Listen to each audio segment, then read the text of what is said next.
Okay. Arsenal 3, Manchester United 0. Am I shocked? No, I'm not shocked. Can we stop whispering in the background? Sisters, stop. Stop it. Please, yeah, okay, let's go. Please like, please subscribe. I'm watching along the last few minutes of stoppage time, and well, what? Oh God. Bye. Ethan. Bye.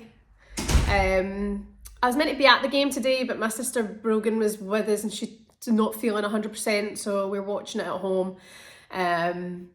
Arsenal clinical in the first half, getting the job done. I have to say that United just shut off Nikita Paris in front of goal, didn't give her much to work with. They did the job sound today at the Emirates.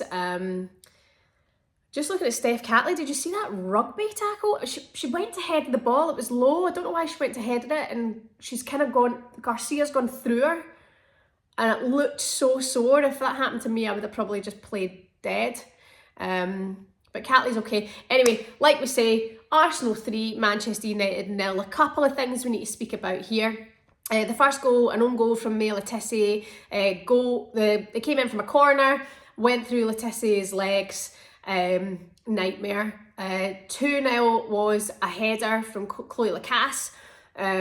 Just right place, right time. Came off of, I want to say, Katie Zellum. And Lacasse was there to do the job. And third goal was a penalty, clumsy from Gemma Evans from Manchester United on Beth Mead. Beth goes down, penalty to Arsenal, and that made it 3-0. Penalty came from Kim Little. So that's been the game. Second half, not an awful lot happened apart from the fact that Beth Mead, who's got player of the match, hit the woodwork twice in space of 10 minutes. Also looks like Leah Williamson perhaps might have taken a bit of a knock too. She's at her neck. So a dominant game for Arsenal. This is not good for Manchester United because it just takes them way further off the title race. We know it's tight at the top. Manchester City and Chelsea are level now at the top, and Arsenal are 3 points behind them in third. So they needed this win today. I expected a little bit more, but we've heard about the pressure on Mark Skinner for quite some time now. We know the fans aren't happy. You're seeing players like Ella Toon just not at it, the players who are so crucial in these games. So something is missing, and I think that heat on Skinner will continue now, to be honest. I think it's not good enough. You need to be doing more with that squad, with the resources available. Jay-Z doesn't look entirely happy. Nikita Paris is on great form, but today was just silenced by Arsenal. Defensively, who have had an interesting day because no Leah Williamson in the team news, absent, not on the bench either. It's believed she's picked up a hamstring injury. So this isn't good because, of course, she's back in the England squad. So, now with this going on, will she be missing out on camp next week? Will she be recovering with Arsenal at home? Also, no Russo starting against her former club either.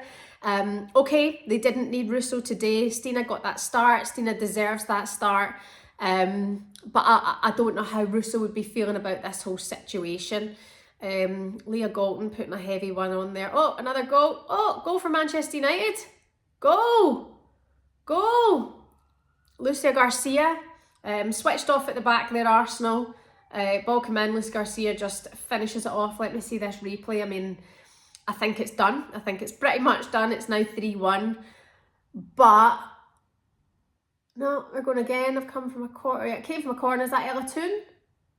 Yeah, Kate McCabe switched off at the back, slightly not marking Garcia, and boink, she just puts it in. Yeah, to be fair, Sabrina D'Angelo out of position, maybe ever so slightly. Not much can be done about that goal. If it's a consolation for Manchester United, it is 3-1. Okay, we're 96 minutes played now, and stoppage time will nearly be over. So not good for Leah Williamson, and I don't think this is good for England now. I think this would be a bit of a problem, and I don't think she'll be featured at camp. Oh, another ball in there from Manchester United. Why couldn't they have done this more in they should have given it a lot more. Rachel Williams came on. She's a good change, isn't she? Leah Galton came on in the second half. Again, another good substitute to have, but not enough. Beth made player of the match. She hit the post twice. She did an interview ahead of the game about winning her 1v1s and, you know, just feeling confident in front of goal. She has had a good performance. Vivianne Miedema not starting. I mean, you've got to look at that Arsenal squad. It's star-studded, isn't it? It's just so much competition for places that it's hard. It's a manager's good headache to have, isn't it? And I think they've played the right team today. It seems like they have played the right team. You can't really argue with that, can you? With Manchester United, I think things could be different. It's just not what they would want. Because they're really dropping out now with the title race. Whereas last season, you know, they made it to the cup final. They were given it a run for the money.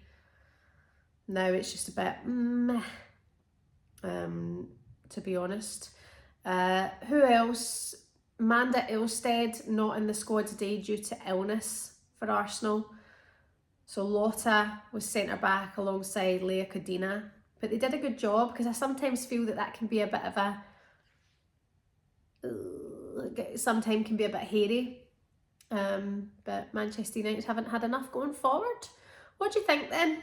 What do we think? Do we think that Chelsea, with all eyes on, say, Champions League, don't get me wrong, I think Emma Hayes isn't thinking I want to win the Champions League over the WSL. I don't think she would think that way. She's just all eyes on competitions that she's in. But I do wonder if they progress into the Champions League, say they get past Ajax, which is very likely, and then maybe they got to a semi against Barcelona, would all eyes be on that perhaps the league might slip up, which would change things around for Manchester City and for Arsenal. I think City have been excellent. They've been in such good form. They've got a good squad there. Gareth Taylor knows exactly what he's doing. He's a seasoned manager in the Women's Super League. That perhaps, maybe, there could be a little bit of a difference there. But for Arsenal, they've dropped points against West Ham. They've dropped points against Liverpool and done well in games that they should be challenged more by. So yeah, it could be another stop-start season. I mean, they can win the Conti Cup. I just don't know if I feel that they can win the league now after dropping 6 points against the opposition that they have done. Now Leah Williamson's out. Don't know how long this is going to be for, but that could cause a little bit of a problem. Okay, they've gone over about 4 minutes now. And it's stoppage time. Emirates, let me say, sold out, but there's a lot of empty seats there. 60,000, they announced 60,100 and whatever. But there's a lot of empty seats, and you know, that's fine. If people can't turn up, that's absolutely fine. But I feel we're really beating the drum, the fact that it's sold out, and then I'm watching it at home. Also, if you're watching it at home, what do you think of this camera action? The camera's freaking me out a little bit. Really is freaking me out. Kyra Cooney-Cross came on for Victoria Pelova at half time. Jonas saying they were forced into making that change, so I don't know if she's picked up a knock. But Cooney-Cross is great. Listen, dominant performance from Arsenal. That's exactly what they needed. Not good enough for Manchester United. I think now at full time, the pressure mounts on Mark Skinner. I think that could be something that we'll hear more about next week. There could be something on that. Russo not starting against a former club, I think, was a bit of a shock today. And Leah Williamson, what next for her? Now it's been announced she's got a minor hamstring injury. Lots to focus on, interesting game. And it ends Arsenal 3, Manchester United 1.